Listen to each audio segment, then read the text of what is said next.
Bienvenue dans Intimiste, le podcast qui rassemble l'équipe de l'intime au service de votre santé.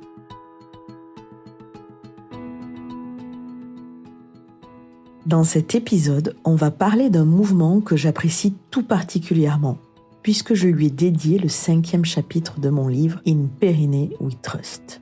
Ce mouvement m'a tellement aidé à prendre conscience des dysfonctionnements de la société envers les corps qui ne sont pas normés, que j'ai très vite voulu le partager.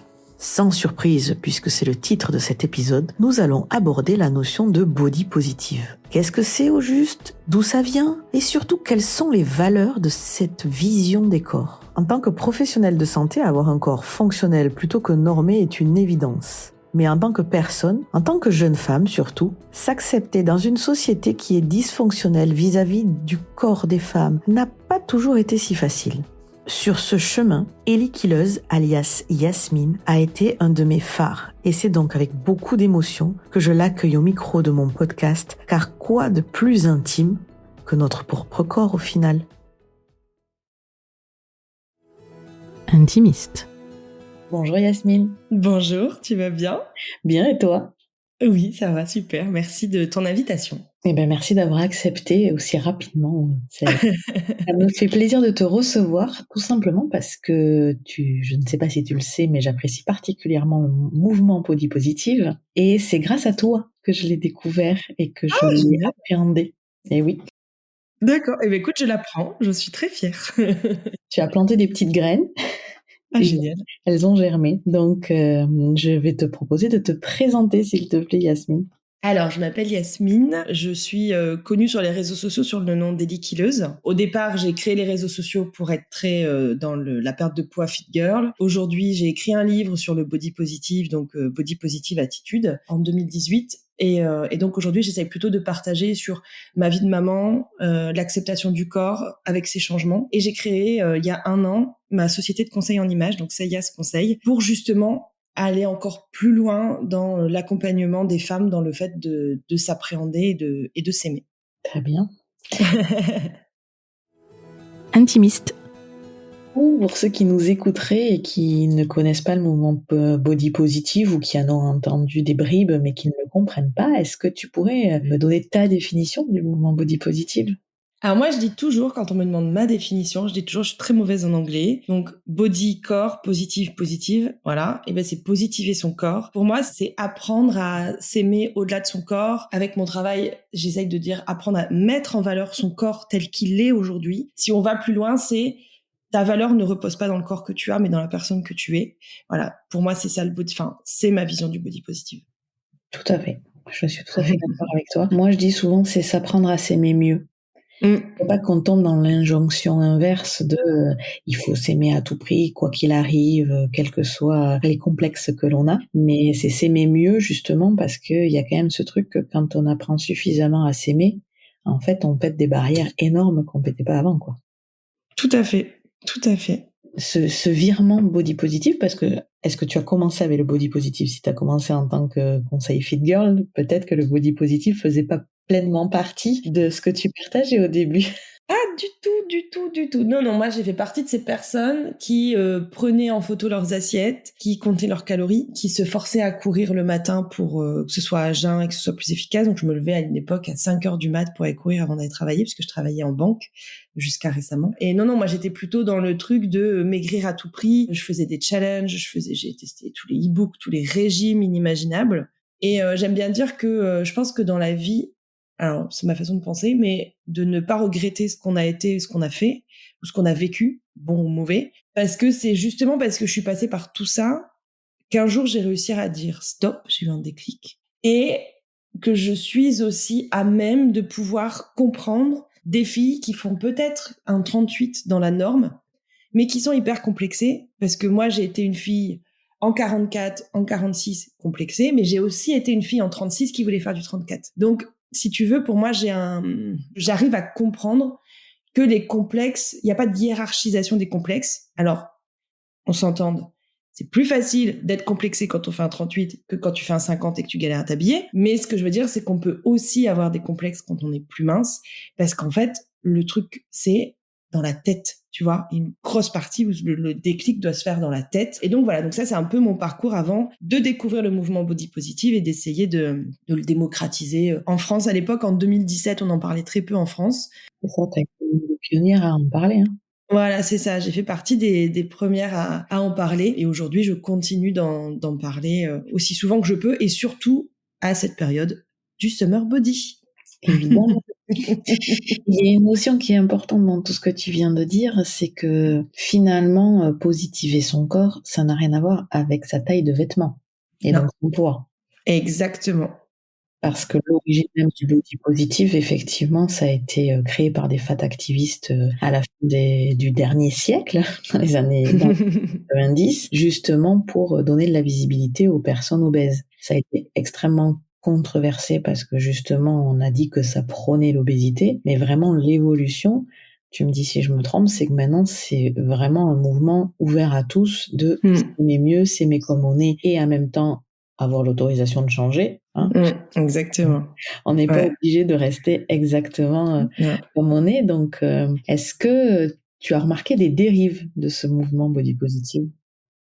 Alors oui, j'en ai remarqué plusieurs. Alors déjà, tu vois, moi, quand j'ai écrit mon livre à l'époque, donc je suis une femme blanche de 30 ans, sans handicap, et qui fait un 42-44. Et donc, moi, par exemple, j'ai subi beaucoup de haters parce que je n'étais pas la bonne représentation du body positive. J'étais une personne trop normée pour pouvoir parler de ce sujet. Moi, avec mon travail, tu vois, donc de conseillère en images, je me rends compte que des fois, j'ai des nanas, donc elles m'envoient leurs photos en sous-vêtements pour que je les aide à apprendre à se mettre en valeur.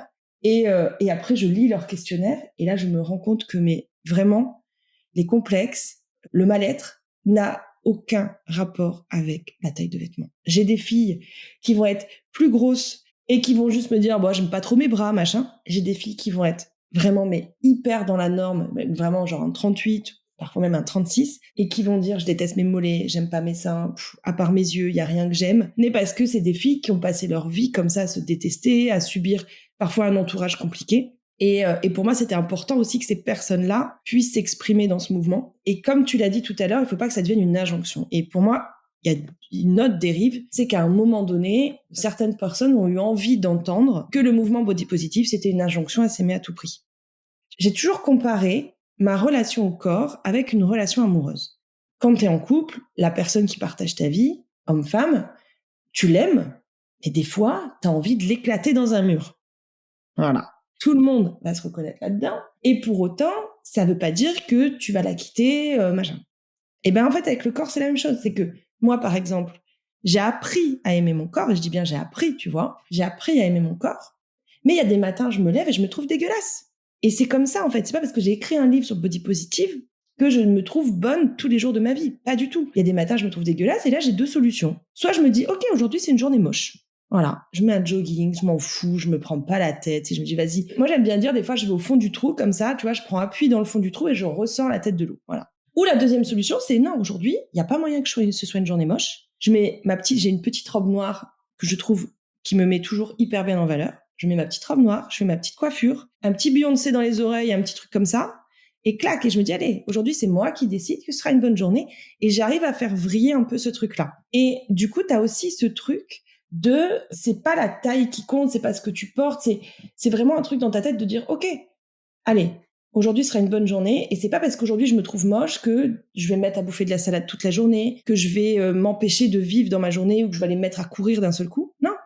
C'est juste, aujourd'hui je me trouve moche. Et ça arrive. Et ça arrive même à Ellie Killeuse qui parle de body positive et qui a écrit un livre sur le body positive. Voilà. Donc, on se détend. Donc, t'as eu le mouvement body neutrality qui a justement un peu pris le pas quand il y a eu ce sentiment d'injonction avec le body positive. Pour moi, c'est la même chose parce que j'ai toujours vu le body positive comme le body neutrality, c'est-à-dire le sujet, c'est pas votre corps. Le sujet, c'est pas le corps que vous avez, c'est comment vous vivez avec le corps que vous avez. Mais après, voilà, ça fait partie des dérives où malheureusement, il a fallu, encore une fois, cadrer quelque chose pour pas que les gens nous fassent dire ce qu'on n'a pas dit. Oui, en fait, tout à fait. Nous, on voit quand même le body positive comme un mouvement presque psychologique. Exactement. C'est du développement personnel pour le corps, en fait. Mais ce que tu viens de dire, c'est que finalement, ton mindset, il change d'un jour à l'autre et c'est toi qui décides. Aujourd'hui, je fais l'effort de changer mon mindset parce que j'ai l'énergie, parce que j'ai envie, parce que j'ai une échéance pro ou perso. Et puis il y a des jours j'ai pas envie, je reste en jogging et c'est une journée où je me sens moche et en fait c'est pas grave parce qu'en fait il y a des jours où on peut se sentir moche, tu vois. Moi c'est rigolo parce que toi tu parles d'une relation comme à ton conjoint. Moi j'ai tendance à parler comme d'une relation à sa meilleure amie. Tu sais. Oui, aussi, ouais. Tu parles quand même vachement mieux à ton meilleur ami, tout en lui disant les choses de manière honnête, qu'à toi-même souvent. Totalement. Un des exemples que je prends souvent quand j'ai des nanas, tu vois, qui me disent je fais des essayages, je suis une baleine, je suis dégueulasse et tout. Et je leur dis mais alors, ok, maintenant tu vas te regarder dans le miroir et imaginons c'est ta fille, tu vois, c'est encore pire quand c'est ton enfant. C'est ta fille ou c'est ta sœur ou c'est ta mère ou c'est ta meilleure amie et elle porte cette robe-là. Qu'est-ce que tu lui dis? Est-ce que vraiment tu vas lui dire mais t'es une baleine, t'es dégueulasse quoi, vraiment, mais déshabille-toi, rien ne te va. Non, tu vas peut-être lui dire ah ben cette robe c'est pas ouf, vas-y on en essaye une autre. Est-ce que t'as quand même une super taille à mettre en valeur ou t'as un popotin de rêve à mettre en valeur? Tu vois, tu vas essayer de la valoriser, ta meilleure amie. Tu vas essayer de lui faire regarder ce qu'elle ne voit pas. Et en fait, le but, moi, avec mes 2 comptes Instagram et mon travail, c'est vraiment d'essayer de dire aux femmes, regardez vos atouts. Arrêtez de vous fixer sur vos complexes et sur ce que vous n'aimez pas. Regardez vos atouts comme vous iriez chercher les atouts et les qualités d'une personne que vous aimez. En fait, c'est ça, c'est une fois que tu as appris à t'aimer, tu vas te parler comme à quelqu'un d'aimable et comme quelqu'un qui est aimé. Donc c'est vraiment ça la différence. Et en effet, le truc de la meilleure amie, c'est génial parce que ça permet aux gens de dire attends, stop. Tu dirais ça à ta meilleure amie? Ou est-ce que tu accepterais que ta meilleure amie te dise ça? Si ta meilleure amie te disait meuf, t'es une baleine dans ton truc, ça te va pas du tout, c'est dégueulasse et tout. Ce serait vraiment ta meilleure amie. Moi, ma meilleure amie, ok, on est honnête entre nous, mais là, par contre, c'est un manque de respect, tu vois. Donc, j'accepterai pas ça de quelqu'un d'autre, mais je l'accepte de moi-même. Donc là, c'est un vrai truc à changer. Et comme tu dis, l'acceptation du corps commence par l'acceptation de la personne qui est à l'intérieur du corps. Oui, tout à fait. C'est dans l'estime de soi, il y a la vision qu'on a de soi. Toutes ces évolutions, elles sont aussi validées par le passage à l'action. Et c'est pour ça que le fait que, du coup, tu sois conseillère en image, ça fait sens parce qu'en fait, voir des belles paroles qui motivationnelles sur les réseaux sociaux, c'est bien. Dès qu'on recule un peu des réseaux sociaux, qu'on ferme le téléphone et qu'on est chez soi, il faut aller faire la démarche, aller en magasin, c'est pas toujours évident. Il faut aussi rappeler que celles et ceux qu'on admire et qu'on voit magnifiques, en fait, ils ont aussi appris à s'aimer et ils ont aussi des défauts et des trucs qu'ils aiment pas. Que ce soit des actrices, des mannequins, enfin, en plus, elles ont tous les artifices qui font qu'eux. Elles ont les maquillages, elles ont les coiffeurs, elles ont les, voilà. Nous, on le sait, nous, mais c'est vrai que des fois, quand on voit de belles images, on oublie qu'il y a l'éclairage, il y a le photographe, il y a le maquillage, il y a le coiffeur, il y a le ventilo pour que les cheveux y volent. Enfin, c'est de l'art. Ah, c'est ça. Intimiste. Et je pense que c'est la difficulté avec les réseaux sociaux, tu vois, parce que bon, je pense qu'on est à peu près de la même époque, mais tu vois, moi, je me disais quand j'étais plus jeune et que je voyais Britney Spears, Christina Aguilera hyper canon, j'avais une petite part dans ma tête qui se disait « Ouais, mais la meuf, elle a un cuistot. Son travail, c'est de prendre soin d'elle. Elle a un coach sportif. En gros, elle a de la thune pour être belle. » Et le problème avec les réseaux sociaux aujourd'hui, c'est que ces personnes-là, c'est ta voisine, c'est ta collègue, qui ont sur les réseaux sociaux, j'entends bien, l'impression d'avoir une vie parfaite et où du coup quand tu te compares tu te dis attends, elle aussi elle est maman, elle aussi elle a un job, elle a pas forcément de cuistot, elle a pas forcément de coach sportif et pourtant elle arrive à avoir un corps de ouf malade et moi j'y arrive pas. Et du coup tu vois, t'as ce double tranchant aujourd'hui avec les réseaux, c'est que t'as l'impression que Madame Tout le Monde peut être une fit girl sensationnelle et que du coup si toi en étant toi aussi Madame Tout le Monde avec ton travail, tes enfants machin, t'es pas cette nana là, c'est qu'il y a un truc qui cloche chez toi, tu vois. Et ça, c'est un petit truc sur les réseaux, moi, que j'ai remarqué, c'est que je me souviens qu'à l'époque, je me faisais vraiment ce truc-là de « Ouais, mais bon, elle est riche, et moi, je suis lycéenne, j'ai pas de thune, donc à la limite, j'ai une excuse pour pas avoir des tablettes de chocolat. » Là, aujourd'hui, tu te dis « Ah, ouais, d'accord. 4 enfants? D'accord, 4 enfants. Métier à temps plein, ok. Tablette de chocolat, ok. Un enfant, donc, tablette de chocolat, pas du tout. Hein, peut-être dans mon placard, mais vraiment pas sur moi. Donc, je pense que t'as ce truc-là qui fait que les gens peuvent se sentir culpabilisés sur les réseaux sociaux. Et moi, j'aime bien rappeler, et pour y être, et toi, t'y es aussi, donc je pense qu'on le sait, on a tous des anecdotes qu'on garde pour nous, les gars, vraiment, ne vous fiez pas à ce que vous voyez sur les réseaux sociaux. Ce n'est pas la vraie vie. Quand une nana peut avoir l'air hyper heureuse, ça veut pas dire qu'elle est pas en train de pleurer 3 minutes après sa photo dans son canapé. Aujourd'hui, on développe aussi ce truc-là de parler de l'état mental, de l'anxiété, toutes ces choses-là. Donc, on en parle un peu plus. Et des nanas qu'on avait mis un peu sur un piédestal arrivent aussi à dire, mais en fait, moi, je vais pas très bien en réalité. Donc ça, c'est génial. Ça fait du bien aussi, tu vois, de se dire, OK, en fait, elles sont comme nous. Mais voilà, vraiment garder en tête ce truc-là. Et c'est important de pas se comparer et de réussir à se recentrer sur soi-même, sur les choses dont on est sûr. Et la seule chose dont on est sûr, c'est nous. C'est ça. Et moi, j'ai une question qui me vient du coup. Est-ce que, parce que tu es sur les réseaux depuis avant moi et depuis avant l'arrivée des créateurs de contenu santé, dont je fais partie. Ouais, tout à fait. Ça a commencé avec Grégoire, Jean Poulin. Ouais. Il y a juste un peu avant le Covid, il y a, on va dire, 4-5 ans maintenant. Puis je suis arrivée, puis il y a eu les conseils format de Léa, et puis maintenant on est des centaines. Mais du coup, est-ce que tu as vu une différence avec nous, professionnels de santé, arrivés sur la toile et avoir un discours qui est peut-être un petit peu plus réaliste? On aborde vraiment la santé physique, la santé mentale, et pas juste le paraître et les paillettes. Bah oui, parce que tu vois, si moi je dis, tu vois, tu parlais tout à l'heure de body positive, on prône l'obésité. Tu vois, moi je l'ai entendu des millions de fois. Si moi je dis, ben non, mais en fait c'est pas parce que je m'accepte et que je m'aime en 44 que je suis en mauvaise santé. Je peux assurer aux gens que j'étais en bien moins bonne santé quand je faisais une 36 parce que je faisais n'importe quoi à l'époque. Je dis pas que les gens qui font un 36 sont en mauvaise santé. Moi à l'époque j'étais en mauvaise santé. Mais les gens, à la limite, c'est juste une meuf lambda, conseillère en images, voilà. Mais quand toi t'arrives et tu dis, écoutez, en fait, la santé mentale, la santé physique n'a pas forcément de lien avec le corps, l'enveloppe corporelle. Ok, elle a fait des études, tu vois. Donc déjà, il y a ce truc-là. Il y a aussi ce truc, moi, je me souviens je crois que c'était un réel ou un post. Non, je crois que c'était un post à l'époque que justement Major Mouvement avait fait. C'était une photo magnifique d'une fille de dos. C'est le poème de Major Mouvement des habits. Ben voilà, c'est ça. Et il explique, moi, quand je vous touche, je touche un corps, je touche des muscles, j'apporte pas de jugement, tu vois. Et j'ai trouvé ça magnifique. Et magnifique que ça vienne d'un professionnel de santé. Et qui plus est, on va être honnête, tu vois, jeune, beau gosse. Enfin, tu vois, c'est à ce truc, quand ton docteur de 65 ans, il te dit « Ah, mais t'inquiète, tu peux enlever ton t-shirt », ça fait pas le même effet que quand Grégoire te dit « Vraiment, je te juge pas dans ton corps ». Moi, je sais que quand je choisissais des médecins à une époque, je cherchais soit des femmes, soit des vieux. Parce que j'aurais eu honte, tu vois, qu'un mec de mon âge, ou potentiellement, tu vois, il peut y avoir un rapport physique, me voit dans le corps que j'avais, me touche, tu vois, j'aurais pas été à l'aise avec ça. Donc non, c'est génial d'avoir accès à toutes ces informations-là et d'avoir du coup un peu un appui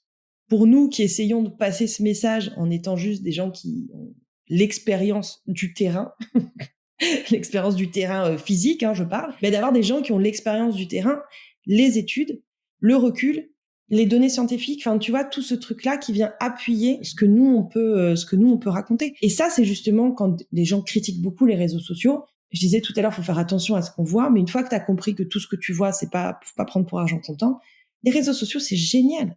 On a un tel accès à des informations qu'on n'avait pas avant, c'est génial. Et c'est génial que maintenant vous soyez énormément sur des sujets tellement différents de podologue, kiné, psy, à déconstruire toutes les choses qu'on a toujours entendues. Parce que finalement, le body positif, ça fait partie intégrante de notre métier. Tu vois, moi, le livre sur le périnée, le dernier chapitre, il est sur le body positif parce qu'en fait, quand tu es malade, il y a un moment donné, tu es obligé de positiver ce que t'as et ton après-maladie et tout ça. Donc, c'est finalement une approche qu'on a et qui est indispensable à avoir pour accompagner les gens. Mais oui, parce que comme on disait, si par exemple, des fois, on peut être à tel point d'avoir aussi eu des violences médicales, enfin, en tout cas des jugements, et du coup, on peut remettre à plus tard le fait de prendre soin de soi. Par exemple, je sais pas, moi, j'ai mal à mon genou, ou peu importe, parce qu'on se dit, j'ai pas envie d'être confronté à un médecin, et puis qu'encore, on me pèse, et qu'encore, on me dit, il faut perdre du poids, machin, nanana. Et du coup, le fait de ne pas réussir à accepter son corps, peut engendrer d'autres choses, parce qu'on va s'interdire d'accéder à la santé, en fait. Donc, c'est hyper important de parler de ça. Intimiste. Tu touches à quelque chose qui va bien plus loin que le body positif, qui est la grossophobie. Mais oui. Bien intériorisé, et surtout la grossophobie médicale. Moi, j'en parle de plus en plus. Alors autant j'ai pas de problème à parler de ça, autant je peux te dire que là, pour le coup, le corps médical, ils sont pas tous ok avec ce que j'avais. Bien sûr que non. Parce que on nous fait grandir, on nous biberonne dès la première année de médecine à l'obésité et le facteur de risque de je ne sais pas combien de pathologies autour. C'est vrai. C'est un facteur de risque. Mais pour autant, quand quelqu'un a mal au genou droit et pas au genou gauche, c'est pas que le poids, tu vois. Voilà, il y a un moment donné, sinon il aurait mal aux 2 genoux. Et puis il y a de plus en plus d'études qui montrent que le poids n'est pas la seule raison pour plein de petites choses surajoutées. En plus, les choses évoluent, la prise en charge de l'obésité évolue. Enfin, vraiment, on est en train de décorréler la santé de ce facteur de risque de poids. Il y a des dernières données de la science qui arrivent en disant clairement, tout ce qui est régime, vous allez reprendre du poids, vous allez faire des yo-yo. Donc, il faut mieux avoir un poids de santé où vos marqueurs de santé sont OK. Et peut-être que ce poids de référence, par rapport à votre composition corporelle, etc., vous serez dans le surpoids ou dans la légère obésité. Après, il faut évidemment discuter et réfléchir. C'est-à-dire qu'il y a 3 obésités. Il y a l'obésité légère, l'obésité moyenne et l'obésité sévère. On peut pas considérer l'obésité légère, surtout quand on est en bas de la courbe, comme l'obésité sévère ou l'obésité morbide. C'est pas la même prise en charge des patients. Et l'HAS fait un gros travail ces dernières années pour que les médecins évoluent. Mais vraiment, le médecin qui ne sait pas faire perdre du poids et dont c'est pas le métier, faut pas qu'il appuie sur ça. Et quand bien même ça serait vrai, ça doit être amené avec bienveillance, en disant, voilà, oui, vous avez du diabète de type 2, effectivement, vous mangez probablement trop de sucre, il y a quelque chose qui fonctionne pas, peut-être que faire attention à votre alimentation vous aidera. Ok, c'est pas la même chose que perdre du poids, moi je peux rien faire pour vous.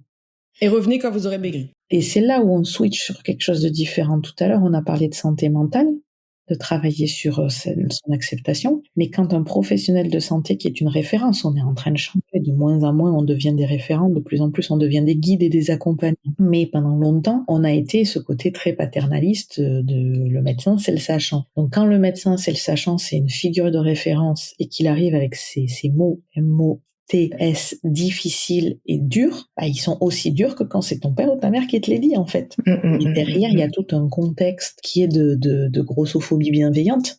On va te faire maigrir pour ta santé, il faut que tu maigrisses pour être bien, il faut que tu maigrisses pour plaire. Tu l'as abordé tout à l'heure, c'est le côté séduction et trouver un bon parti. Donc, il y a tout ça qui se mélange, en fait. Et travailler sur le body positive et sur l'acceptation de soi, c'est aussi comprendre tout ce qui se joue par rapport à nos corps de femmes.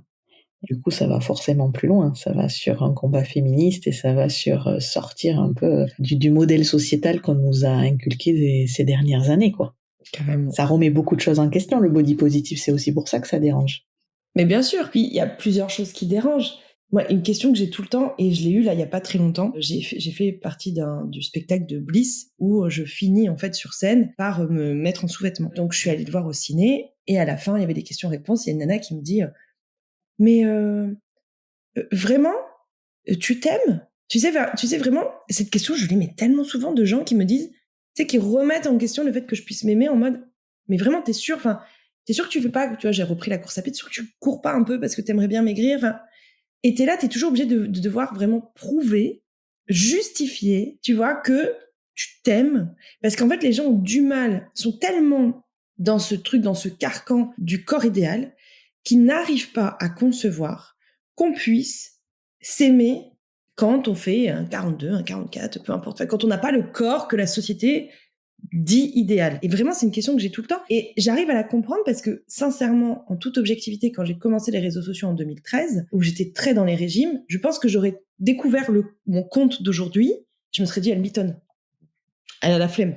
Mais en vrai, tu vois, moi, du coup, je comprends les gens, tu vois, qui me jugent parce que quand moi, j'étais persuadée que mon bonheur serait de faire un 36, j'avais du mal à imaginer qu'on puisse s'aimer en faisant autre chose qu'un 36, tu vois. Alors juste, j'aurais pas été hater, c'est-à-dire j'aurais pas été lâcher un commentaire, mais je me serais dit, ouais, elle mitonne. Le body positive n'est pas une excuse, en fait. Mais c'est ça. Ni dans l'autre, c'est-à-dire que c'est pas parce qu'on est body positif qu'on fait pas de sport.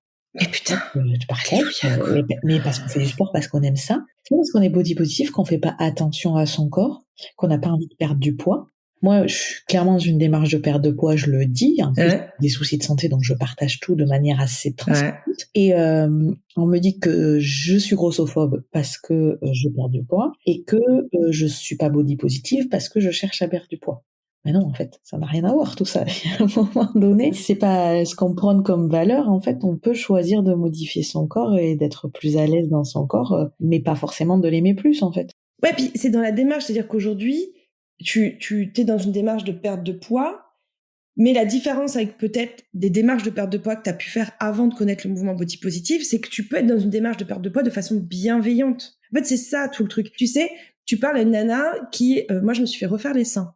D'accord? Donc, j'ai fait une réduction mammaire. Alors là, c'est pareil. On m'a dit, tu peux pas dire body positive et changer. Mais si, en fait. Le seul truc que les gens ne comprennent pas, c'est aussi que on peut faire des démarches, que ce soit de perte de poids ou de chirurgie comme moi. Donc, moi, c'était réparatrice ou esthétique même.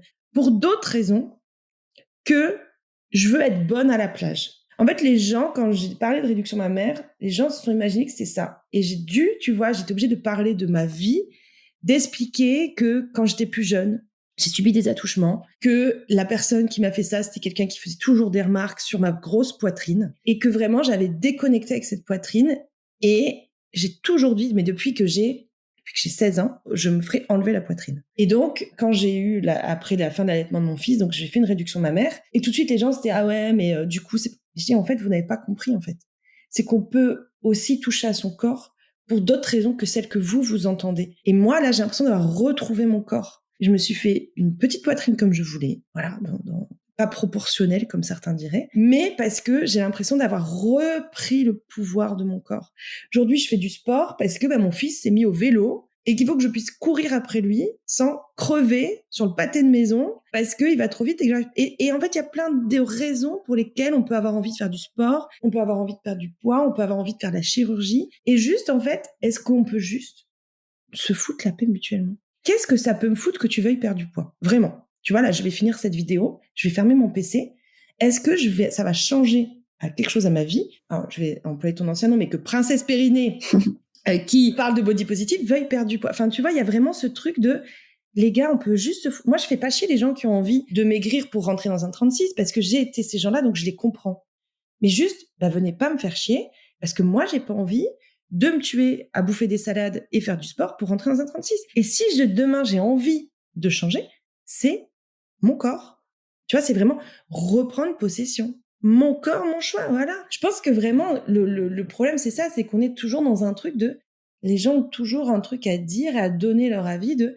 Non, mais moi, je dis ça pour toi. C'est-à-dire que je pense que dans un même post où tu parles de ta perte de poids, tu peux avoir des commentaires qui vont dire...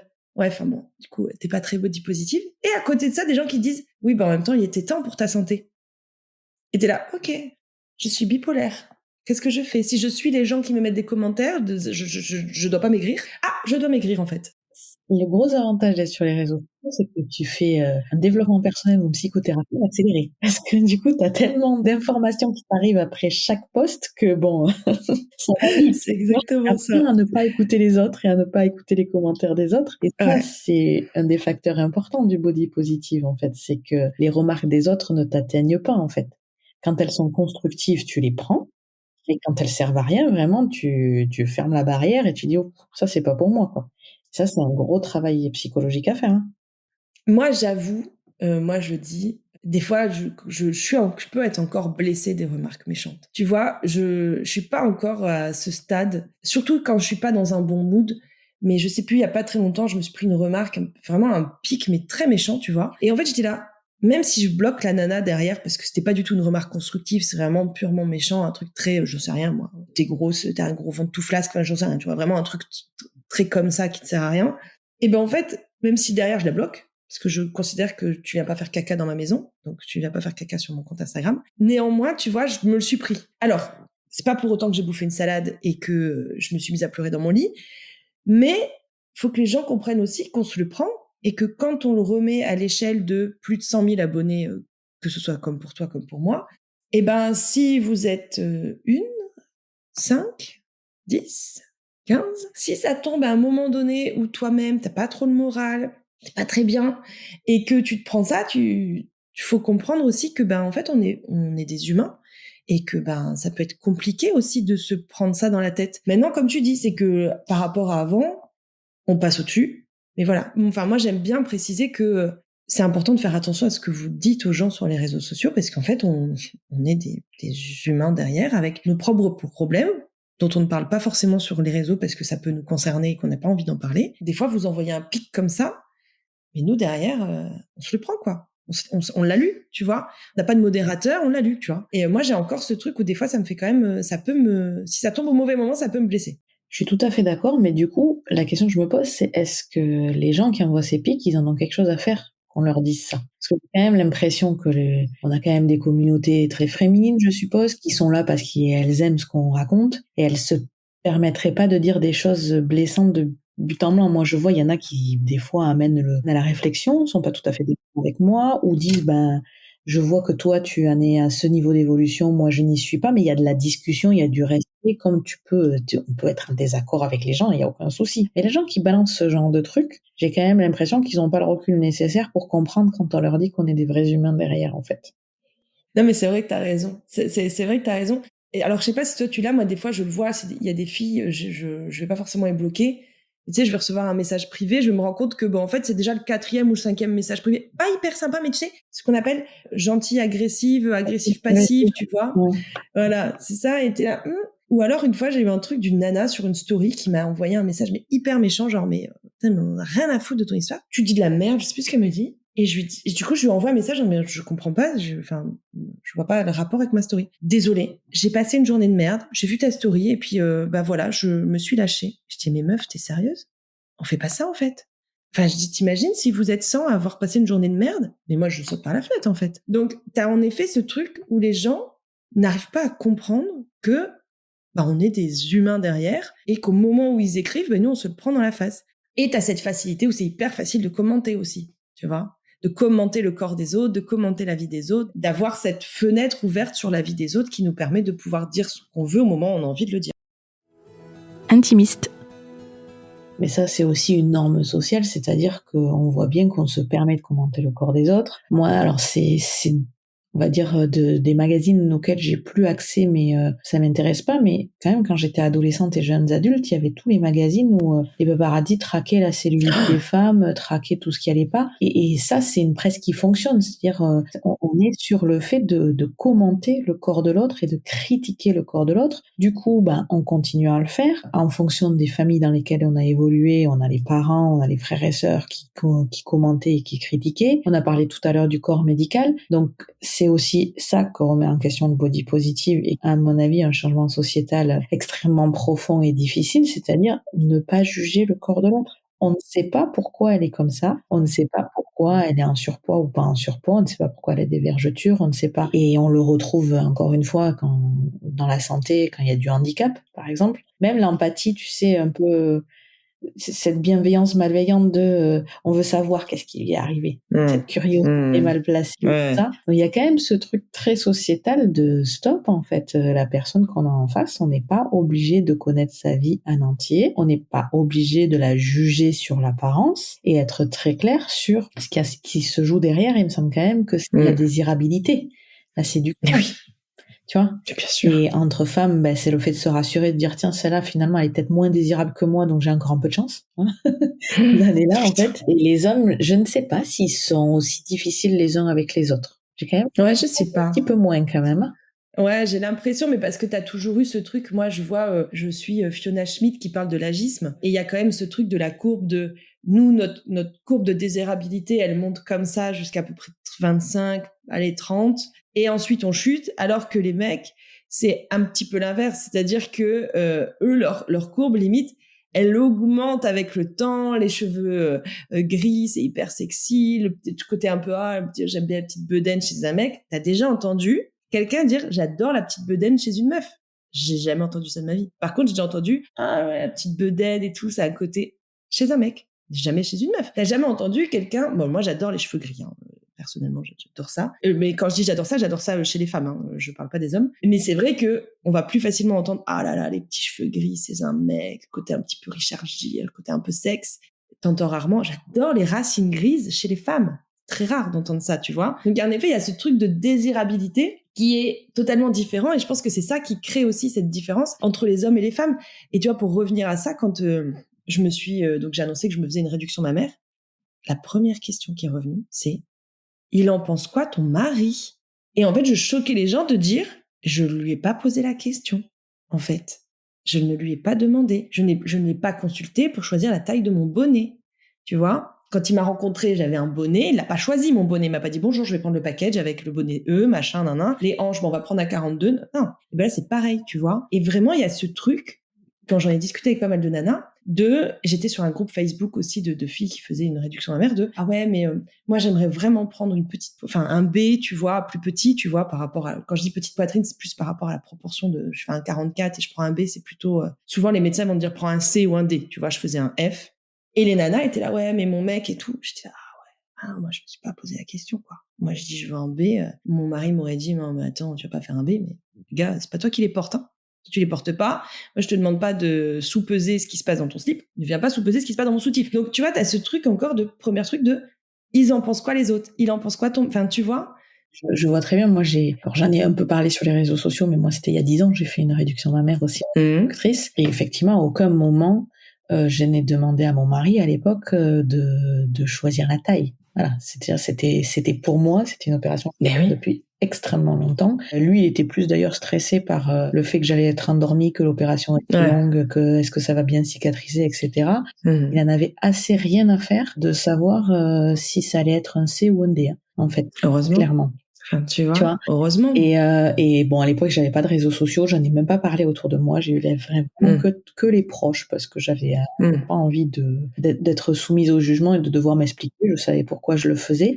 C'est des choses très très personnelles. Et c'est vrai que ce qu'il en ressort de tout ça, finalement, c'est est-ce que je vais plaire à l'autre? Est-ce que je vais être encore désirable? Est-ce qu'il va pas aller voir ailleurs? Quand on dit oui, on aime les hommes avec les petites bedaines, etc., j'avais vu des études scientifiques qui disaient que ça nous rassurait, nous, parce qu'il y avait moins de tromperie possible, parce que moins de désirable finalement. Nous, on s'auto-persuadait qu'il était désirable, mais en fait, c'était surtout que comme ça, il y avait moins de chances qu'il compte. Et que, en plus, au niveau sexuel, il compensait. C'est-à-dire que c'était probablement les meilleurs coups. Donc, peut-être que ça joue. Information à noter à toutes les auditrices. Mais effectivement, moi qui travaille beaucoup dans la sexo, il y a quand même tout ça qui se joue. C'est nous, en tant que femmes, on a encore beaucoup, beaucoup de choses à faire pour assumer notre côté sexuel, notre désir, notre libido. Tout ça, on sort de siècles et de siècles où le sexe, c'est que pour faire des enfants. Et si on a envie de relations sexuelles, si on a une libido forte, si on a envie de plaire et de désirer, on est une pute ou une salope. Exactement. Et dans l'entre-deux, c'est hyper compliqué parce que aimer son corps, souvent, c'est quand même jouer sur la désirabilité, mais presque l'autodésirabilité de est-ce qu'on se plaît vraiment, tu vois. Et derrière, il y a aussi le tabou de la masturbation féminine. C'est des choses qui ressortent depuis quelques années. Ouais. Mais on a à peu près le même âge, comme on a dit, il y a quelques années près. Moi, adolescente, les mecs qui parlaient de leur masturbation, ils allaient voir Canal à crypter, machin, ou les canals, etc. On les connaît, ces époques où les mecs, ils racontaient leur vie. Et les nanas, elles abordaient pas ça. Et moi, je le prends en rééduque. Des fois, je leur conseille de passer par la masturbation pour se reconnecter à leur corps. Ouais, mais c'est sale. Ben non, c'est pas sale. Tu as le droit de pas le faire. Mais juste, c'est pas sale, en fait. Donc, on t'a inculqué que ton propre corps était sale, que tu n'avais pas le droit de le toucher, que la désirabilité de ton propre corps était quelque chose de néfaste. Parce que tu dois être une mère, tu dois enfanter, tu ne dois plaire qu'à ton mari. En même temps, pour lui, il faut être quand même sacrément bonne parce qu'on sait jamais. Bien sûr. Hein, c'est barré, sinon. Mais bien sûr, plaire à toi-même, finalement, c'est pas grand chose d'important. Ouais. Intimiste. Donc, il y a aussi tout ça qui se joue dans le body positive, c'est s'aimer assez et s'aimer mieux soi-même. Moi, j'ai toujours une approche assez holistique. Alors, pour certains, c'est un peu compliqué à suivre parce que ça part un peu dans tous les sens. Mais la société est ce qu'elle est et on peut pas tout décorréler. Non, donc, je suis d'accord. Il y a beaucoup de choses qui se jouent dans le body positive et qui est pas juste aime-toi comme tu es et puis laisse là où t'es. Ouais, mais c'est reprendre le pouvoir au-delà de apprendre à s'aimer.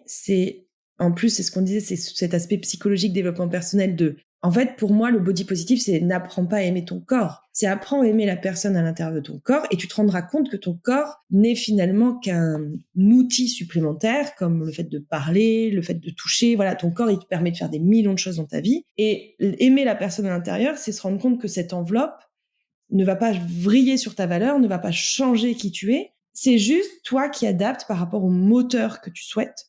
Et c'est aussi le truc de dire, voilà, les choses, je les fais. Voilà, quand on parlait de réduction mammaire, en fait, la réduction mammaire, on peut la faire pour d'autres raisons que avoir envie que son mec nous trouve canon. Moi, par exemple, mon mari ne voulait pas, au départ, il aimait bien ma poitrine, lui, il voyait pas pourquoi je voulais me faire une réduction mammaire. Après, c'était, comme on a dit, c'était mon choix personnel et c'est mon corps que je porte. Mais il faut quand même un truc assez fort pour être capable de dire, mais en fait, c'est mon corps. J'en ai le pouvoir décisionnaire. Et comme tu disais, c'est sur la sexualité, c'est sur le rapport aux autres, le rapport au regard des autres, le rapport à son propre regard. De toute façon, on dit souvent pour bien aimer, il faut bien s'aimer. Et c'est vraiment ça aussi. Des fois, quand il y a des filles qui me disent « Ouais, mais à la plage, nanana, les gens se regardent. » Je dis « Moi, je regarde jamais les autres meufs à la plage. » Si je les regarde, c'est pour me dire « Putain, son maillot de bain, il est canon. » Ou, je sais pas, un joli tatouage, ou j'en sais rien. Mais jamais je regarde les meufs à la plage en mode « Ah, elle a de la cellulite de ouf. Bon, ça va, elle en a plus que moi. » Non. Et du coup, je ne m'imagine pas que cette fille puisse me regarder avec ce regard-là. Et il y a vraiment ça, en fait, le jour où toi, tu arrives à changer ça, bah, tu t'imagines pas que les autres puissent avoir un regard malveillant quand toi, t'as un regard bienveillant. Tu vois? Alors, tu peux avoir des regards malveillants. On maîtrise pas les regards de tout le monde. Mais en tout cas, ça ne tourne plus dans ma tête comme avant, quand je marchais dans la rue, j'entendais des gens rigoler derrière moi, je me disais, ils se foutent de ma gueule. Ils se foutent de ma gueule. Aujourd'hui, je marche dans la rue, j'entends des gens rigoler derrière moi.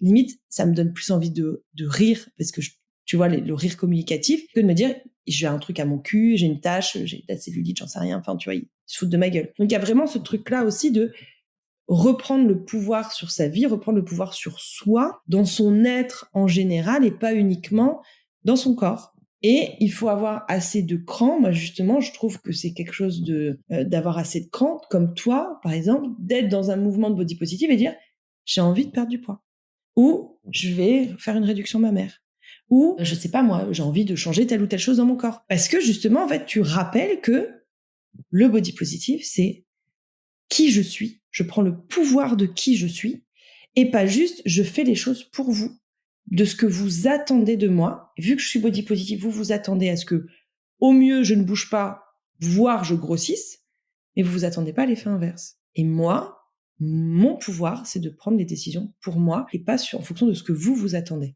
Exactement. Et c'est vrai qu'on peut extrapoler aussi, et c'est OK pour celles qui se définissent body positive et qui ne veulent pas maigrir. Mais oui! Ah, c'est OK en fait, juste assume tes prises de décision, assume que t'es OK comme ça, t'es bien avec toi, et à partir du moment où t'es OK, les autres, ils seront OK, en fait, tout simplement. Et on peut aussi entendre, toi comme moi, on a fait de multiples régimes et on est passé par ces étapes-là, et toi comme moi, on sait qu'à quel point, au bout d'un moment, en fait, on va arrêter aussi de lutter contre le corps, et que c'est OK d'être en situation d'obésité et de plus avoir la force d'essayer de maigrir, de perdre 10 kilos, d'en reprendre 15, de perdre 20 kilos, d'en reprendre 30, et que cette lutte permanente pour avoir un corps qui rentre dans la norme, en plus au détriment parfois de la santé, parce que pour maigrir de 10, 15, 20, 30 kilos, c'est pas toujours facile, et que la principale des choses, c'est se mettre en mouvement. Moi, j'aime rappeler quand on parle d'obésité, parce que c'est intimement lié au mouvement body positif, que oui, c'est la 5e cause de mortalité dans le monde. Mais juste avant, la 4e, c'est la sédentarité quand même. Donc à choisir, si on doit faire un combat, juste au-dessus, il y a la sédentarité. Ouais. Et le principal, c'est que tout le monde bouge, de mettre tout le monde en mouvement, et ça solutionnera quand même beaucoup de problèmes de santé globaux avant de se focaliser, parce qu'en plus, les personnes en situation d'obésité, il y en a moins de 20%, je crois. Les personnes en situation de sédentarité, il y en a plus de 70%. Donc à choisir un combat, bon, autant faire bouger les gens, quel que soit leur corps, les remettre en mouvement, parce que ça c'est une valeur forte pour tout le monde, pour toute la société, et c'est d'autant plus rageant quand on sait qu'il y a des gens qui bougent pas parce que justement ils sont considérés pas dans la norme, ou trop gros ou trop maigres aussi, parce que moi quand je partage des vidéos de danse orientale, on me dit ah mais moi je suis trop maigre pour danser. Mais non, en fait on n'est jamais trop, on n'est jamais ou pas assez, ou voilà. Le mouvement, chacun peut se l'approprier, puis il faut arriver dans des endroits où on se sent à sa place. Et pour ça, il faut essayer plusieurs choses, en fait. Exactement. C'est exactement ça, c'est que, en fait, on va dire aux gens, il faut bouger, et souvent, on va pas dire ça, comme tu dis, on va dire ça aux obèses, et voilà, on va cibler ces personnes-là. Et en même temps, on les met dans les endroits pour bouger, c'est pas toujours des safe places, c'est hyper important. Moi, je dis toujours, on me demande, mais pourquoi tu cours? Alors, parce que moi, j'aime bien ça, parce que c'est pratique, mais en réalité, il y a plein d'autres façons de bouger son corps, et c'est juste au lieu d'aller chercher le sport qui va te faire brûler le plus de calories, c'est d'aller chercher le sport qui va te faire kiffer. On me dit, mais comment tu fais pour avoir la motivation? Mais j'ai la motivation parce que j'aime. Il y a aucun gosse qui a besoin de motivation pour se lever à 5h du matin pour aller à Walt Disney. D'accord? Voilà. Tu vois, là, tout le monde est motivé pour se lever à 5h au matin pour faire la route pour aller à Walt Disney. Mais par contre, on est choqué que t'aies la motivation pour courir. Mais en fait, si tu kiffes courir, t'as pas besoin de motivation. Par contre, moi, si tu me dis, je sais pas, faire du vélo. Je sais pas faire du vélo. J'ai 35 ans, je sais pas faire du vélo. Il faut le savoir. Enfin, si je sais en faire, mais à mes risques et périls, quoi. Il faudrait peut-être des petites roulettes, tu vois. Techniquement. Tu vois, c'est pour ça que je cours avec mon fils. Je ne fais pas de vélo avec mon fils. Et par exemple, tu me dis, allez, on se lève à 5 heures matin pour aller faire du vélo. No way, les gars, j'ai pas de motive. Parce que j'aime pas ça me fait chier. Par contre, me lever pour faire un truc qui va me faire plaisir, ouais, j'ai la motive. Donc, trouve le truc qui te fait plaisir et bouger ne sera plus un sujet. En fait, c'est comme tout le reste, c'est que ce ne soit plus un sujet parce que ça va être un plaisir comme aller au resto, comme prendre une salade peut être autant un kiff que de prendre un burger. Et c'est vraiment de trouver le plaisir dans les choses que tu fais. Comme là, tu parlais de sédentarité, c'est juste de dire aux gens, mais en fait, vous pouvez bouger, vous pouvez même aimer ça. Mais parce qu'il y a 1000 façons de bouger. Tu vois, la danse orientale, c'est pareil. C'est pas un truc auquel on propose tout de suite aux gens. Mais en fait, il y a la danse orientale. T'as 1000 façons de bouger seul, en groupe, quand t'as de la thune, quand t'as pas de thune. Enfin, moi, je vois, j'habite à la mer, tu vois, il y a le longe-côte, tu vois, aller marcher dans l'eau avec des nanas il y a plein de façons de bouger. Juste marcher. Moi, j'ai avec une copine, on marche et on discute pendant 1 heure sur la pause déj. Et c'est pas on marche vite, tu vois. On bouge. On s'arrête, on regarde la mer, on regarde les paysages. Et on a bougé, en fait. Et à la fin, je me dis pas, ok, j'ai perdu combien de calories, nanana. Non, c'est pas le sujet, en fait. J'ai passé un bon moment avec ma copine. Il faut remettre du sens, trouver son pourquoi, et que le corps soit pas une limite. Tes body positif, c'est que ton corps soit pas une limite, mais que quand ça l'est, c'est ok. C'est-à-dire que moi, il y a des postures de yoga, je vois bien que mon ventre, il me gêne. Autant en danse orientale, il me gêne pas du tout. Autant en yoga, ça peut me gêner. Je veux passer à la pole dance et je sais que pour me soulever, mon poids peut être gênant. Et du coup, mes pertes de poids, elles sont choisies pour valoriser mon mouvement, mais pas pour m'aimer plus, en fait. Je m'auto-juge pas et ma valeur ne change pas en fonction de mon poids. Et même mes facteurs de santé, certains oui, certains non. Mais du coup, c'est acté pour quelqu'un qui fait du judo, par exemple, ou qui fait n'importe quel sport où tu es dans des catégories de poids, qui perdent du poids pour faire son sport. Ça fait intégralement partie du sport.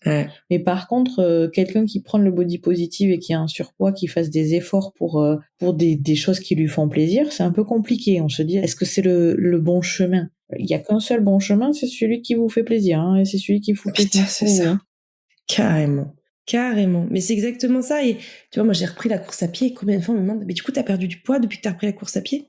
Et non, en fait. Par contre, je le vois par rapport aux séances, à mes premières séances. Je cours beaucoup mieux, je cours beaucoup plus vite, je cours plus longtemps que quand j'ai commencé. Et elle est là, ma victoire. J'ai pas perdu 1 gramme depuis que j'ai repris la course à pied. Mais parce que du fait que j'ai repris la course à pied, j'ai eu aussi plus envie de manger. Moi, je dis toujours, mon corps, c'est la balance entre le plaisir que je prends à bouger et le plaisir que je prends à bouffer. Et des fois, je prends plus de plaisir à manger, je fais moins de sport, donc je peux prendre un petit peu de poids. Et des fois, ça peut s'inverser.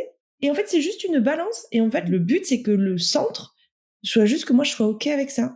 Et j'ai pas de souci avec le fait que ça peut aller dans ce sens-là ou ça peut aller dans ce sens-là. Par contre, je suis hyper fière que maintenant, là où j'arrivais pas du tout à courir plus de 4 minutes d'affilée, aujourd'hui, je peux courir une demi-heure sans m'arrêter.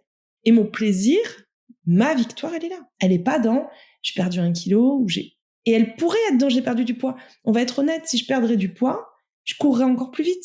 Et ce sera plus facile de courir après mon fils. Et ce sera plus facile de faire certaines courses. Soyons très honnêtes. Mais c'est pas l'objectif. Mon objectif, c'est de m'améliorer en course à pied. Je perds du poids, c'est bien. Je perds pas de poids, je m'en fous à partir du moment où je peux toujours constater cette évolution physique qui ne va pas forcément se ressentir sur les vêtements, sur la balance, mais qui va se ressentir là à l'intérieur dans le fils a pris la draisienne, il y a un stop, il faut que je me trace ma route pour le choper avant qu'il s'arrête ou pas au stop. Voilà, ça c'est mon objectif. J'ai eu le même objectif, parce que courir après les gosses, c'est du sport. Non mais, et encore, il a une draisienne, là on veut passer au vélo à roulette, et je te jure que dans ma tête, j'appréhende pas qu'il passe au vélo avec pédale, mais parce que je me dis, mais quand il va avoir les pédales, il va aller beaucoup trop vite. Moi, tous les matins, il va à l'école en vélo, et donc je marche, cours à côté de lui, je me dis, mais je vais crever. Et donc tu vois, j'ai ce truc, c'est un objectif bidon, mais mon objectif à moi, c'est, mon fils va faire du vélo à pédale, je sais pas faire de vélo, je suis pas à l'aise à vélo. Il faut que je puisse courir à côté de lui pour le maintenir en sécurité jusqu'à l'école. Voilà. Ça, c'est mon réel objectif aujourd'hui avec la course. C'est factuel et en fait, tu vois aussi, tu quantifies beaucoup plus facilement l'évolution. Et surtout, finalement, se dire que s'aimer mieux, c'est aussi se décorréler du poids. Donc, notre valeur n'a pas de poids, mais dans un sens comme dans l'autre, parce que j'entends de plus en plus de gens dire oui, mais moi je suis trop maigre en fait, je voudrais prendre du poids, mais moi j'ai pas assez de forme et j'ai pas assez de fesses et j'ai pas assez de seins. Et je parle toujours au féminin parce qu'on nos communautés, Mais bien sûr. on connaît mieux, mais sur le poids c'est très masculin pour le coup. Ouais, Des hommes aussi. veulent perdre du poids, mais il y en a beaucoup qui veulent en prendre, qui veulent prendre du muscle, qui veulent des abdos, qui veulent des gros biceps, qui enlèvent pas leur t-shirt sur la plage parce que ils se trouvent aussi pas dans la norme, et la norme sociétale chez les hommes, elle est sacrément musclée, alors qu'on nous dit de perdre du poids. Donc c'est vraiment comprendre ce truc de ayez la force de comprendre que vous plairez pour vous et que le principal c'est de se plaire à soi. Intimiste. Si c'est rentré dans la norme, c'est ok. Il y a quand même une base génétique qui fait que si tu fais 1m45, tu vas avoir du mal à faire 1m80. Si tu fais 45 kilos tout mouillé, peut-être que tu vas avoir du mal à faire 90 kilos. Peut-être que si comme moi tu fais quasiment 100 kilos, arriver à 50, 45 ou 50 kilos, ça va être extrêmement dur, et quand bien même tu y arriverais, tu serais pas dans un état de santé. Donc comprendre que voilà, il y a des choses qui sont aussi juste pas possibles génétiquement parlant, et que autant c'est acté de pas changer sa taille, ça on peut rien y faire. Autant le poids, on a l'impression que c'est facile, on nous a vendu le rêve comme quoi c'était facile de prendre ou de perdre. C'est que si tu n'y arrives pas, tu fais pas d'effort. Non, si tu n'y arrives pas, c'est juste que ta génétique t'amène vers un poids qui est plus haut ou plus bas que la norme, mais que quand on parle de norme depuis le début, on parle d'indice de masse corporelle, on l'a pas précisé, mais ça c'est un indice de l'OMS pour savoir où on en est de la santé. C'est tout. Après, les tailles de vêtements, tout ça, ce sont même pas des qualités et des références, parce que ça peut tellement changer au cours d'une vie. Et même au-delà du cours d'une vie, moi je le vois, je peux te donner un exemple concret. Donc dans le cadre de mon travail de conseiller en image, j'ai des clientes où je fais des journées shopping. Et je vais avec une cliente, je vais chez Promode, et je prends 3 pantalons. Elle me dit, je fais un 42. Je ramène un 42. Elle me dit, Yasmine, je rentre pas dans le 42. Je dis, pas grave, le pantalon est joli, on va chercher le 44. Je fais le 44, je ramène, et tu sais, elle était bloquée. Non, mais je vais pas acheter un 44, quoi. Je fais vraiment, t'imagines, je fais un 40. Et là, j'ai senti, tu vois, j'ai senti que là, c'était fini, tu vois. Tu sais, je l'avais mis face à un affront. Je dis, ok, c'est pas grave, si tu veux pas le prendre, c'est un 44, il n'y a pas de souci, on va en trouver un autre. Je cherchais un autre modèle de jean, machin. Et là, je lui donne le 44, trop grand. Je lui donne le 42, trop grand. Je lui donne le 40. Je lui dis, tu vois, elle rentre dans 40. Elle me dit, putain, c'est un 40. Je dis, ça n'a aussi peu de valeur que le 44 d'avant. En fait, s'il n'y avait pas d'étiquette, si je coupais les étiquettes, tu ne saurais pas il faudrait même pas que tu regardes la taille, il faudrait juste que tu regardes ce que tu vois dans le miroir. Donc quoi, tu te sens belle, donc quoi, tu te sens à l'aise. On est chez Promode, on est au même moment, on essaye que des jeans. Je vais pas essayer des 2 types de pantalons différents, j'essaie que des jeans. Et d'un jean à l'autre, elle avait un 44 et un 40. Donc là, si tu te fies uniquement à la taille de tes vêtements, quelle est ta valeur? Tu es donc dans la norme ou tu es pas dans la norme? Des fois, quand vous achetez un pantalon, vous allez l'acheter en bleu, par exemple. Ok, je connais ma taille, nanana, je vais acheter le même modèle en noir sur Vinted. Ah oui, je l'ai déjà en bleu. Je sais que celui-là, je le mets en 44. Tu l'achètes, tu rentres pas tes fesses dedans. Et parce qu'en fait, ne serait-ce que la teinture du vêtement fait changer parfois au niveau de la taille, au niveau de la structure du jean, souvent au niveau des pantalons, au niveau des jeans. Quand tu comprends ça, tu te dis, ok, en fait, je n'essaye plus une taille, j'essaye un vêtement. Point. Et voilà, celui-là, je rentre pas dedans, je prends celui au-dessus. Celui au-dessus est trop grand, je prends celui en dessous. Point. Et on arrête de se focaliser sur les tailles de vêtements, parce que d'une boutique à l'autre, moi je me souviens quand j'étais jeune, c'était Jennifer. Le goal de ma vie, c'était de rentrer dans un pantalon de chez Jennifer, parce que tu rentrais dans un 42 de chez Jennifer, c'est comme si tu faisais un 36 chez Kiabi, quoi. Tu vois, ce truc, c'était vraiment le goal. C'était en plus, Jennifer était juste à côté de mon lycée, et à l'époque, je faisais du 42. Et une fois, je m'étais acheté un jean, mais je le vois encore, un pas de def, clair et tout. Tu sais, j'étais trop contente, j'étais allée voir ma grand-mère. Ouais, je me suis acheté un jean en 42 chez Jennifer et tout. Mais parce qu'en fait, je savais à quel point c'était ouf un 42 chez Jennifer. Parce qu'en vrai, chez Kiabi, ma mère m'achetait des fringues en 38 ou en 40. Et pour autant, mon goal, c'était de mettre un 42 chez Jennifer. Tu vois? Parce que ça avait plus d'impact que de mettre le 40 de chez Kiabi. Donc il y a vraiment ce truc de comprendre que non, il n'y a pas de normes, que même pour l'IMC, tu vois, en fonction de nos os, en fonction de notre structure. Je sais plus, il y avait quelqu'un qui m'avait donné l'exemple de Teddy Riner, qui m'avait dit, je crois que Teddy Riner, il est en obésité morbide ou un truc comme ça, je crois. Le poids sur la taille, il est pas loin de l'obésité, ouais. Voilà. Donc, t'es un truc de, bon, est-ce que toi, t'irais dire à Teddy Riner qu'il est en obésité? Moi, personnellement, je laisse quelqu'un d'autre le faire à ma place. Hein, voilà, je Mais sais pas faire de ce vélo, je sais pas me battre non plus, je ne veux pas prendre le risque. Voilà, je vais pas aller le celui-là, même chercher, si le tu mec. sais te battre, Je me mets pas contre lui. C'est je ça. suis sûre qu'il le prendrait même pas mal, mais c'est vrai qu'effectivement, il y a ce rapport au corps qui est complètement biaisé par beaucoup, beaucoup de choses et que Mais c'est important de démêler les choses pour les comprendre. Et c'est vrai que sur les tailles de vêtements, moi, par exemple, je ne vais pas chez Zara. Parce que même Ah ben non. 46 chez Zara, je ne rentre pas dedans. Je l'ai fait l'autre fois encore sur Vinted. Je l'ai pris, hein. 46, c'est censé être trop grand pour moi. J'y rentrais pas une fesse. Bon, c'est comme ça. Je me suis fait avoir, je le reprends et puis c'est tout. Mais oui, mais c'est comme ça. C'est la mode, en fait. Et faut pas oublier qu'il y a quoi? Il y a moins d'un siècle. Ouais, allez, un siècle. On était sur de la haute couture pour tout le monde. On avait un tailleur. Chacun avec son tailleur, avec des femmes qui savaient, souvent des femmes, mais aussi des hommes qui reprenaient les habits à la maison. Donc d'enfant en enfant, on les retouchait, de sœurs, de tantes, on les retouchait, on faisait de la retouche vestimentaire. Il y avait toujours un peu de tissu à l'intérieur pour avoir du jeu. Et on allait chez le tailleur pour que ça nous tombe parfaitement. Dessus. Et tout était modulable. Quand on voit comment elle s'habillait au 18e, au 19e, les tenues, elles étaient modulables pour suivre l'évolution du corps parce qu'en fait, tu pouvais pas en acheter une pour chaque jour, hein, clairement. Voilà, c'est ça. Tu changeais pas de jeans Zara tous les jours en fonction de c'est la mode du fuchsia ou c'est la mode du orange. Hein, voilà. C'est ça. Donc, effectivement, c'est aussi le côté pervers de la fast fashion. On va pas non plus partir sur de l'écologie, mais le rapport au corps, fast fashion, de consommer à fond, d'avoir des modes et de toujours avoir le dernier truc à la mode, fait qu'en fait, c'est fait un peu à la va-vite, c'est pas forcément super bien fait, la qualité des tissus est ce qu'elle est, et que c'était pas la même un siècle en arrière. Et que un siècle, c'est pas grand-chose. Ah non, mais c'est clair. Et puis c'est surtout aussi, moi je me souviens que j'avais discuté avec une nana parce que je parlais d'une marque, tu sais, des marques comme Mage, Couples, tout ça. Ces trucs qui s'arrêtent au 42, je crois que des fois il faut un peu de 44. Mais c'est pareil, c'est la même version que Jennifer, c'est même tu fais un 42, tu mets pas un 42 chez Mage. C'est ça, mais la française ne rentre pas dans les tailles à la française, les gars. Comment ça se passe, s'il vous plaît? Et j'avais discuté avec une nana et moi je m'étais dit, mais en fait c'est parce que peut-être que ces marques-là, au vu de l'image qu'on a des gens plus gros, en fait, ne veulent pas que leurs vêtements soient portés, soient visibles, soient visibilisés sur des personnes plus grosses. Tu vois ? C'est de la grossophobie.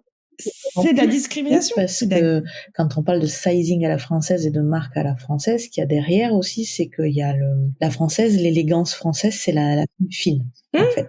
Et donc, forcément, il y a tout ce qui se joue derrière. Et je me rappelle, l'été dernier, je suis allée chez Claudie Perlot. Je voyais une robe magnifique. Ouais. Sur les mannequins, elles sont en 34. Non, en 44, oui. Bon, par contre, on les a pas au magasin. Il faut les commander. Et la vendeuse, elle était super gênée parce que c'était pas son point de vue à elle.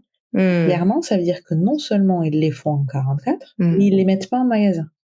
Comme ça, tu ne les essayes pas, il faut les commander, il faut les faire venir, et alors, je me suis même pas pris la tête sur ça, parce que je savais très bien que c'était un faux 44 et que j'y rentrerais même pas mon mollet, quoi. Mais oui, clairement, c'est une prise de position de ces marques-là, de ce qu'elles veulent représenter. Donc, il y a un moment donné, c'est aussi affirmer que, ok, en fait, j'ai pas besoin de cette marque, j'ai pas besoin de leur donner, mes sous. Mon pognon. C'est mon corps, mon choix, mais mes sous, mes choix. Exactement.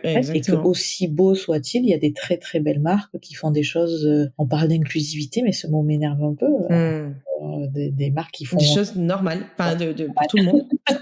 Pour tout le monde, en fait. Genre la base, en fait. Genre juste aller au-delà d'un 44, ce n'est pas être inclusif. C'est habiller les corps. Voilà. Et ça ne devrait pas être un sujet que de dire waouh. Ça ne devrait pas être un objectif de vente de dire je vais jusqu'au 52, 54, j'en sais rien. Non. La chose qui est anormale, c'est d'aller du 34 et par exemple ne même pas faire un 32, par exemple, pour certaines personnes qui peuvent être très minces, au 42.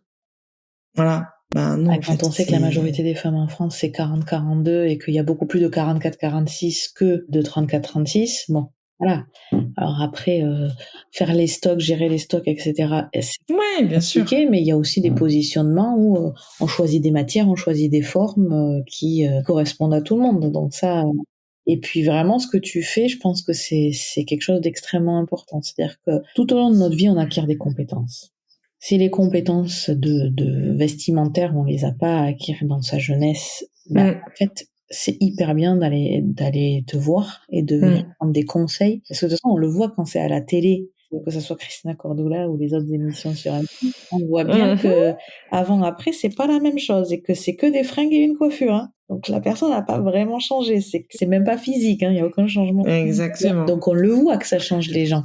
Ouais. Donc après, investissez un peu sur vous, prenez du temps pour vous, Ouais. faites-le vous offrir un cadeau, Ouais. pour les Noëls, les anniversaires et tout, assumez de dire ça me ferait vraiment plaisir, je voudrais bien une enveloppe pour avoir un conseil personnalisé pour me sentir mieux. Il y a des milieux dans lesquels c'est acté, je veux dire dans les milieux de travail, il y a des tenues réglementaires, il y a des façons de s'habiller, il y a des façons où on sait que en fonction des bijoux qu'on porte, des couleurs qu'on porte, on va pas avoir le même impact par rapport à la communication non verbale. Ça, dans le management et dans la communication, on le sait, mais en fait à tous les niveaux de la société, ça pourrait être acquis, et c'est toutes ces compétences comme la psychologie, comme la gestion financière qui sont pas apprises à l'école et qui sont tellement importantes. Exactement, parce que ça commence par là en fait. On est dans un monde où on est obligé de s'habiller. Tu peux pas te promener à poil dans la rue. T'es obligé tous les jours d'être confronté à ton dressing. Donc fais en sorte d'en faire un moment de kiff, de plaisir, de ah putain je vais mettre ça avec ça et ça va faire ça. Je vais m'amuser avec les couleurs ou je vais m'amuser avec les formes ou voilà. Parce qu'en fait tu vas y être confronté tous les jours. Tu vois, c'est un peu comme si tu prenais une brosse à dents avec des poils en fer. Et tous les jours tu dois te brosser les dents. Et tu te fais mal et tu sais que tous les jours... en fait, non, tu irais chercher une brosse à dents qui va être adaptée, qui va faire que tu vas pas prendre un dentifrice avec un goût dégueulasse, enfin, tu vois. Essayer de faire un truc, c'est tous les jours, on va essayer de faire en sorte que ce soit le plus cool possible. Pour les fringues, c'est pareil. Savoir se mettre en valeur, savoir mettre en valeur ses atouts, c'est reprendre le pouvoir sur soi et son dressing et s'éclater, en faire un moment de kiff au lieu d'être dans un moment de putain, fais chier, qu'est-ce que je vais mettre, machin. Je sais ce que c'est pour ça que j'ai voulu faire ce métier, c'est parce que moi, j'ai été à cette place de putain, il y a rien qui me va, je sais pas quoi faire, je sais pas quoi mettre, mais non, ça va être dégueulasse. Aujourd'hui, je prends mon dressing, je prends mes fringues, je sais que ça va, je sais que ça match, je sais ce que je dois faire en fonction de ce que j'ai envie, comme tu disais en communication, dans le verbal, d'envoyer comme message. Et ça aussi, c'est une façon de reprendre le pouvoir. Et parfois, on peut aussi apprendre, pour celles qui ont des difficultés à apprendre à appréhender leur corps et à s'aimer, en apprenant à se mettre en valeur à travers les vêtements, ça peut aussi être une façon détournée pour apprendre à s'aimer toute nue. Tu vois, c'est-à-dire que tu peux t'aimer toute nue et du coup, après, tu viens te mettre en valeur avec les fringues. Mais tu peux aussi apprendre à te mettre en valeur avec les fringues, avoir une vision différente de toi, qui va te permettre de te voir sous un autre angle et du coup de t'apprécier de jour en jour un peu plus toute nue. En tout cas, de plus en faire un sujet. Et surtout, ça ne coûte pas si cher et ça ne coûte pas plus cher de bien s'habiller, puisqu'il faut mais bien sûr. Toujours. En fait, t'es pas obligé d'aller chez des grandes marques et d'acheter un truc hors de prix pour bien t'habiller, en fait. Moi, je m'habille à 95% sur Vinted. Et je suis conseillère en images. Et j'ai pas un dressing de fou malade. Mais par contre, ce que j'ai dans mon dressing, je le mets. C'est la différence. Hyper important. Intimiste. Je te remercie, Yasmine, pour toutes ces informations riches. Plaisir. J'espère que ça aura aidé les gens qui nous écoutent à s'aimer mieux, puisque c'est le body positive, à passer à l'action aussi, parce que c'est bien d'écouter, mais après, passer à l'action. Exactement. Merci beaucoup. Merci à toi, merci de m'avoir invité et merci pour ces échanges hyper intéressants aussi. Ça fait du bien de parler de ce mouvement-là avec quelqu'un qui en a la même vision et d'avoir des échanges hyper constructifs sur le sujet. C'est hyper intéressant. Avec plaisir. Merci d'avoir écouté cet épisode sur le body positive jusqu'au bout. Pour soutenir mon podcast, je vous invite à mettre des avis avec plein d'étoiles et un petit commentaire pour donner envie aux autres de l'écouter et pourquoi pas de partager cet épisode ou un autre autour de vous. À très vite. Merci chers auditeurs pour votre écoute. On se retrouve très prochainement dans Intimiste, l'équipe de l'intime à votre service.